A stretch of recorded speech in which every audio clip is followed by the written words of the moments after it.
हरेक माता बहनों को, भाइयों को, सब कोई को हरेक कार्य के बीच के में जो है अपने स्वार्थ को जो त्याग है इसकी तरफ विशेष ध्यान रखना चाहिए।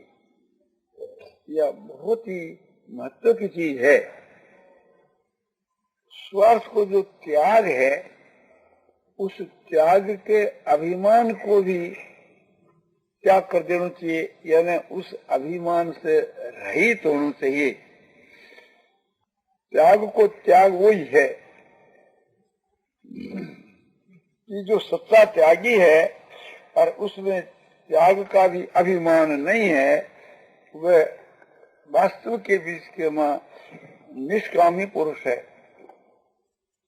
सभी साधनों के बीच के मां निष्काम भाव की बहुत ही आवश्यकता है। भक्ति के मार्ग में, ज्ञान के मार्ग में, सभी में। और कर्मयोग का जो मार्ग है वो तो निष्काम कर्म का नाम ही कर्म योग है। जैसे वैराग की सभी साधनों में आवश्यकता है, इसी प्रकार से निष्काम भाव की भी सभी साधनों में आवश्यकता है। कर्म कर करके और उसके फल का त्याग कर देना, उसमें आसक्ति का त्याग कर देना, ये कर्म योग का साधन है। भक्ति के साधन के बीच के मां भगवत अर्थ कर्म करना, भगवत अर्पण बुद्धि से कर्म करना, ये भक्ति के मार्ग में बतलाया है। ज्ञान के मार्ग के बीच के मां कर्मों के मां कर्तापने के अभिमान से रहित होना, कर्मों के मां फल का त्याग नहीं करना, फल के त्याग से रहित होना, राग और द्वेष का त्याग नहीं बल्कि राग द्वेष से रहित होना, नियतम संग रहितम अराग द्वेष कृतम अफल परिवसुना कर्म यतत् सात्विक उच्यते। गीता के 18वें अध्याय के 23 के श्लोक में सात्विक कर्मों की व्याख्या करते हुए भगवान अर्जुन को कहते हैं, नियत मन शास्त्र विहित, शास्त्र विपरीत नहीं। नियतम मन शास्त्र विहितम, कर्म कैसा होना चाहिए कि शास्त्र विहित होना, शास्त्र के अनुकूल होना चाहिए। और कैसा होना चाहिए कि अराग द्वेष से जो किया जाए। अराग द्वेष से करना ऐसा नहीं कहते हैं कि राग और द्वेष के बिना जो कर्म हुए, यानी राग द्वेष के बिना किया जाए। अराग द्वेष से कर्म और अफल परिवसुना, कर्म के फल का त्याग करना ये बात नहीं कहते हैं। अफल परिवसुना, कर्म के मां जो फल है उस फल की इच्छा से रहित, नियतम संग रहितम, ऐराग द्वेष कृतम अप्रपरेषणा कर्म, ये तत्सात्विक उच्यते। ये माने वह ऐसा जो कर्म है वह सात्विक कहा गया है। तो ऐराग द्वेष कृतम संग रहितम, तो राग और संग दो शब्द आए, तो द्वेष के साथ के मां जो राग शब्द है उससे तो ये अर्थ देना चाहिए कि आसक्ति से रहित। जब आसक्ति का अभाव है तो कामना का अभाव उसके अंतर्गत ही है। और फिर भी साफ आगे बता दिया कि फल की इच्छा से रहित, तो संग रहित से ये लेना चाहिए कि संबंध रहित, यानी संबंध विच्छेद, किसी भी कर्म के बीच में कर्तापने का अभिमान का अभाव, कर्तापने के अभिमान का त्याग नहीं, कर्तापने के अभिमान का अभाव, असंग माने उससे संबंध नहीं, संबंध रहित, कर्मों के साथ में संबंध का त्याग, संबंध विच्छेद और आसक्ति से रहित और फल की इच्छा से रहित, कर्म कैसा कि शास्त्र विहित और करता है नहीं, इस प्रकार के कर्म उससे होते हैं, इस प्रकार से कर्म उससे किए जाते हैं, वो नहीं करता। तो ये सात्विक कर्म की व्याख्या है, सांख्य की दृष्टि से है। आपको बताया गीता की 18वीं अध्याय का 23 का श्लोक है, जहाँ भगवान सांख्य की दृष्टि से व्याख्या की है, वहाँ सब प्रकार का अभाव बतलाया, त्याग नहीं। तो सांख्य का जो प्रकरण है गीता की 18वीं अध्याय में 13 के श्लोक से आरंभ हो गया। पहला कर्मयोग का प्रकरण था। कर्मयोग के में जो कर्म किए जाते हैं वो भी शास्त्र विहित होते हैं, थोड़ा प्रकार का भेद है। इसी 18वीं अध्याय के वहां सात्विक त्याग के नाम से जो बात कही है वो कर्मयोग है, कर्मयोग की दृष्टि से वो बात कही। कार्य मित्य यत कर्म नियतं क्रियते अर्जुन संयम त्यक्त्वा फलं तेव स त्याग सात्विको मतः। कार्यम यहाँ कहते हैं कि करना एक कर्तव्य इस बुद्धि से किया जाए, कर्तव्य बुद्धि से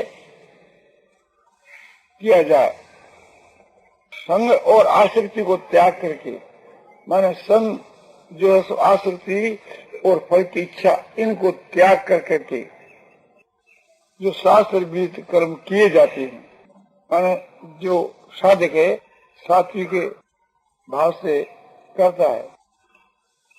कार्य मित्य कर्म करना ही कर्तव्य इस बुद्धि से नियतं क्रियते अर्जुन, जैसे बताया।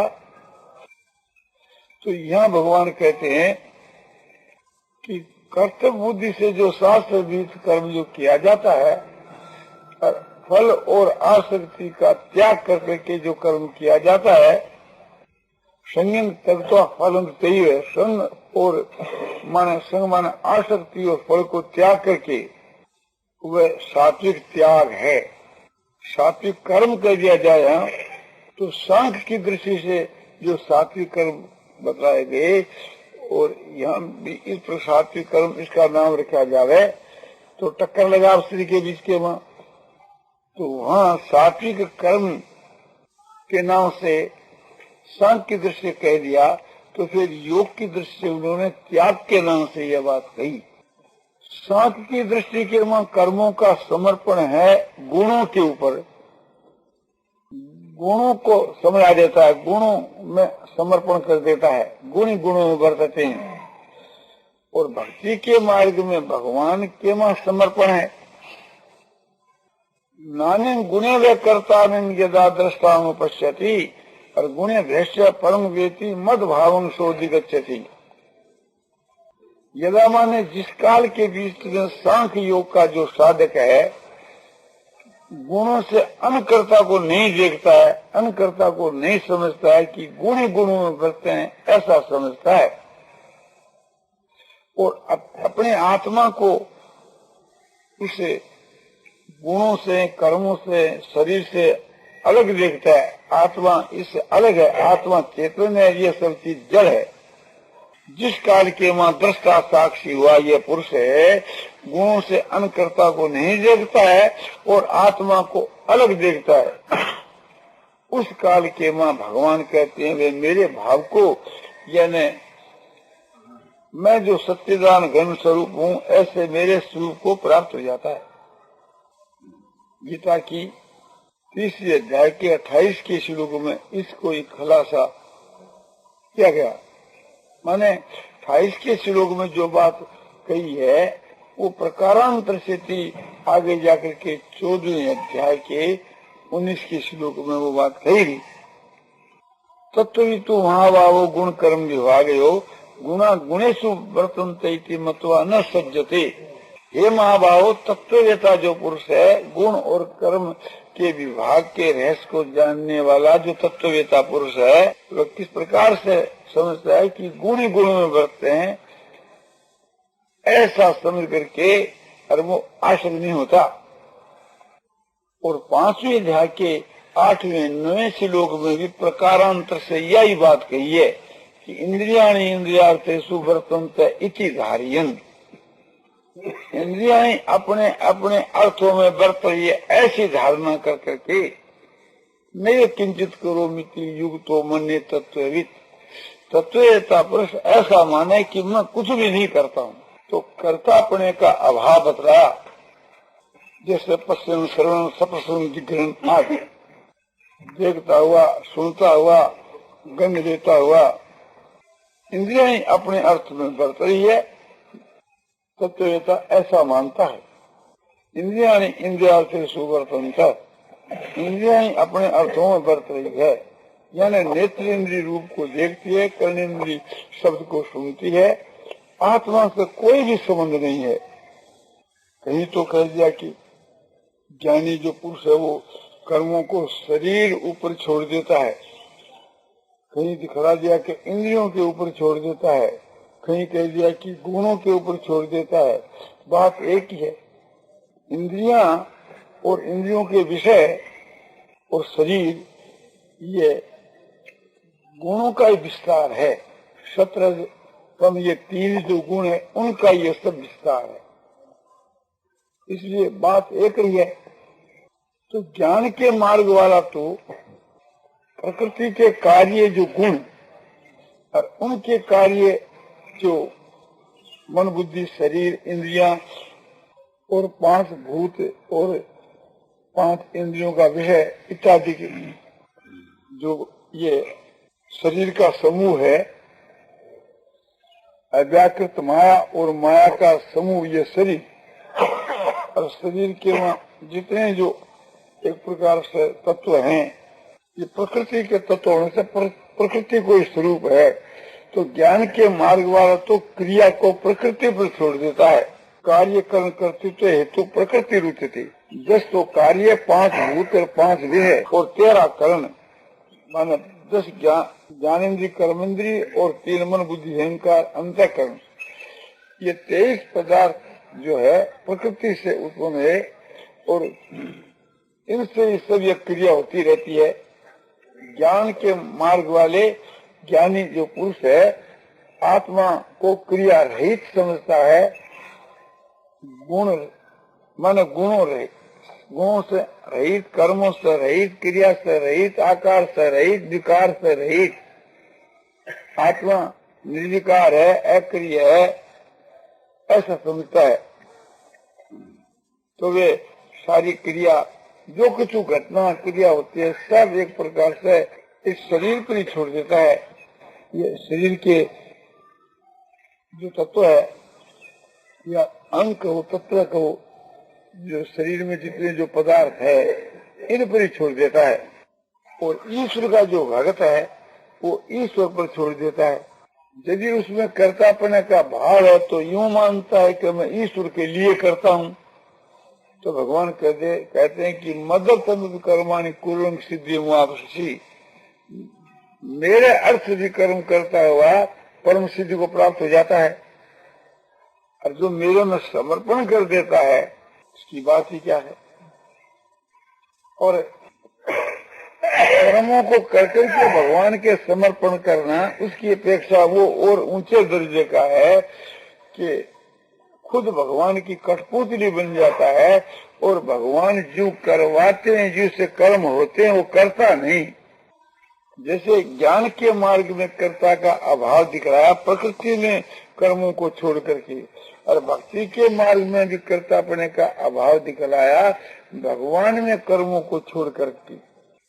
चेतसा सर्व कर्माणि मयि सन्न्यस्य मत। भगवान कहते हैं कि चित्त से सारे कर्मों को मेरे में समर्पण कर करके और मेरी शरण आ जा। अर्जुन को भगवान उपदेश दे रहे हैं गीता की 18वें अध्याय के 57 के श्लोक में, और गीता की 5वें अध्याय के वहां अपने कर्मों के छोड़ने की बात है, जो इंद्रियां पर और विषयों पर छोड़ दी कि इंद्रियां इंद्रियों के अर्थों में बरत रही है, मैं कुछ भी नहीं करता, ऐसा ज्ञानी मानता है। वहाँ भक्ति के मार्ग के मां ये बताया कि ब्रह्मण्याधाय कर्माणि संयम तत्वा करोति है लिपते न सपापे न पदम पत्र मीमांसा।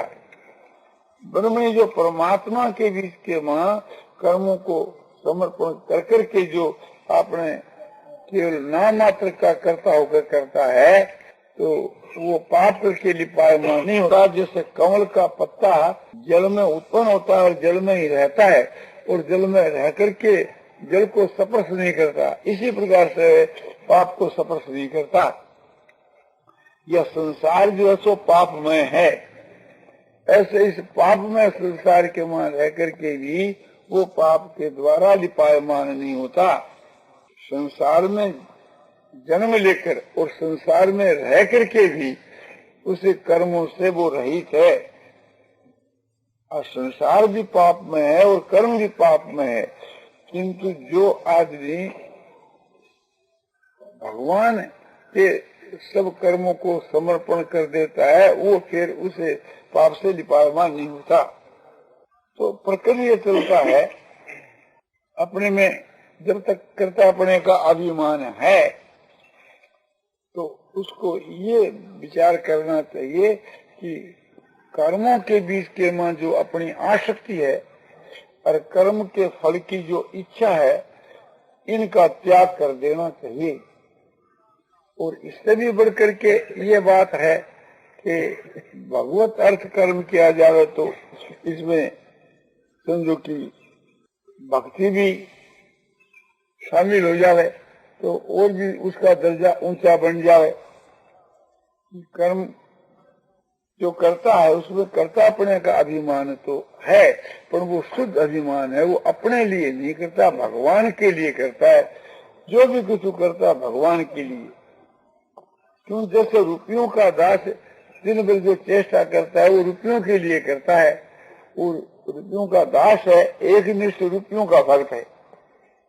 इस प्रकार से भगवान का जो एक निष्ठ भक्त होता है वो सारी क्रिया भगवान के लिए करता है, और जब आगे और बढ़ जाता है तो उसकी सारी क्रिया भगवान के लिए होती है, वो करता नहीं। वो अपने आप को और अपने इंद्रियों को, शरीर को, मन बुद्धि को और अपनी क्रिया को सबको भगवान के मां समर्पण कर देता है। फिर भगवान ही उससे ऐसा करवाते हैं। जैसे कठपुतली को सूत्रधार जो नचाता है, जो वो कठपुतली नाचती है, तो इसी प्रकार से थी जो भगवान की कठपुतली बन जाता है, फिर उसे जो करवाते हैं तो सब कर्म भगवान ही करवाते हैं। तो ये भक्ति के मार्ग के बीच के मां ये उत्तम मार्ग है। इसमें कर्तापने के अभिमान का अभाव है। कर्मयोग के मां भी ममता और अहंकार का अभाव बतलाया। ममता और अहंकार तो ऐसी ये गंदी चीज है, त्यागने के योग है। किसी भी मार्ग से चले आगे जाकर उसका त्याग हो ही जाता है।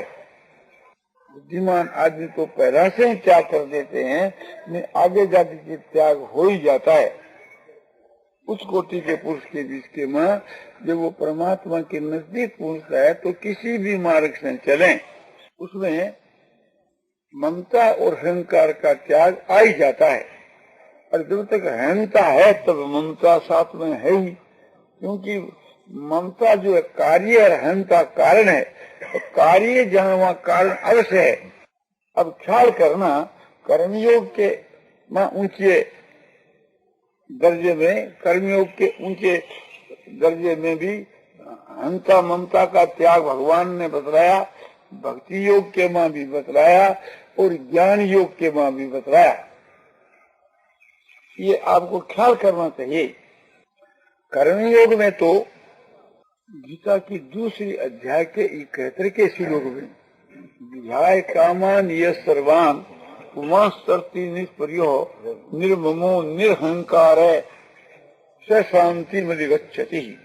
यह पुमान जो पुरुष संपूर्ण कामनाओं को प्रिया माने जो आसक्ति का जो तक है और सुप्रिया को त्याग करके यानी सप्रिया से रहित होकर के और हंता और ममता से रहित होकर के जो संसार में विचरण करता है वह शांति को यानी जो परम शांति उसको प्राप्त होता है। तो ये कर्म योग का प्रकरण है। अर्जुन ने गीता की दूसरी अध्याय के 54 के श्लोक में पूछा था कि कर्म योगी किस प्रकार से थी अपने संसार में विचरण करता है, तो उसके विचरण करने की बात बतलाई। माने वो कैसे करता है, कैसे चलता है। तो चलता है पैरों से चलता है ये बात नहीं, चलने का मतलब है कि किस प्रकार का वो आचरण करता है।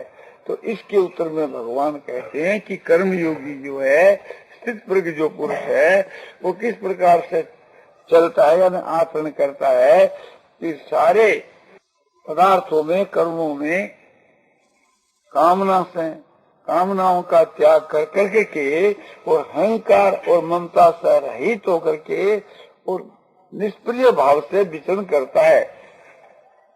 इससे उसको परम शांति मिलती है या वो परम शांति को प्राप्त है, ये अर्थ भी कर सकते हैं। अब भक्ति के मार्ग में आपको बतलाया जाता है, भक्ति के मार्ग में गीता की 12वीं अध्याय के 13 के श्लोक में बतलाया है, अद्वैतास्त्र भूतानां मैत्र करुण एवच निर्ममो निरहंकार सम दुख सुख क्षमी संतुष्ट सततं योगी यतात्मा दृढ़ निश्चय मय्यर्पित मनो बुद्धि यो मद भक्त समे प्रिय। ऐसा मेरा भक्त मुझको प्यारा है, ऐसा आपका भक्त आपको प्यारा है कि जो प्राणी मात्र में द्वेष भाव से रहित है और हेतु रहित, समझो कि सब पर दया करने वाला और सबसे प्रेम करने वाला है, और ममता रहित और अहंकार रहित है, क्षमावान और सुख और दुख में सम है। जो कुछ जिद इच्छा से दैव इच्छा से आकर के प्राप्त हो जाए उसी में सदा संतुष्ट है और बुद्धि की स्थिर है, और मन जिसके बस में है, मन को जिसने जीत लिया है और मन को जीत करके और बुद्धि को स्थिर करके बुद्धि और मन दोनों को मेरे में समर्पण कर चुका है, ऐसा मेरा भक्त मुझको प्यारा है। तो यहाँ भक्ति के मार्ग में उस कोटि के भक्त में हंता ममता का अभाव बतलाया, और ज्ञान के मार्ग के बीच के मां गीता की 18वीं अध्याय के मां जो 50 का श्लोक है उसमें यह बात कही कि मैं ज्ञान की जो परा निष्ठा है वो मेरे ससुर में तने कहूंगा, ये प्रतिज्ञा कर करके। और भगवान 53 के श्लोक में कहते हैं अहंकारं बलं दर्पं कामं क्रोधं परिग्रहं विमुच्य निर्मम शांतु ब्रह्म भूयाय कल्पते। तो इसके मां जो अहंकारम, अहंकार है ना, अहंकारं बलम दर्पं कामं क्रोधं परिग्रहम विमुच्य, माने अहंकार और बल का अभिमान और दर्प माने घमंड, काम और क्रोध और भोग सामग्रियों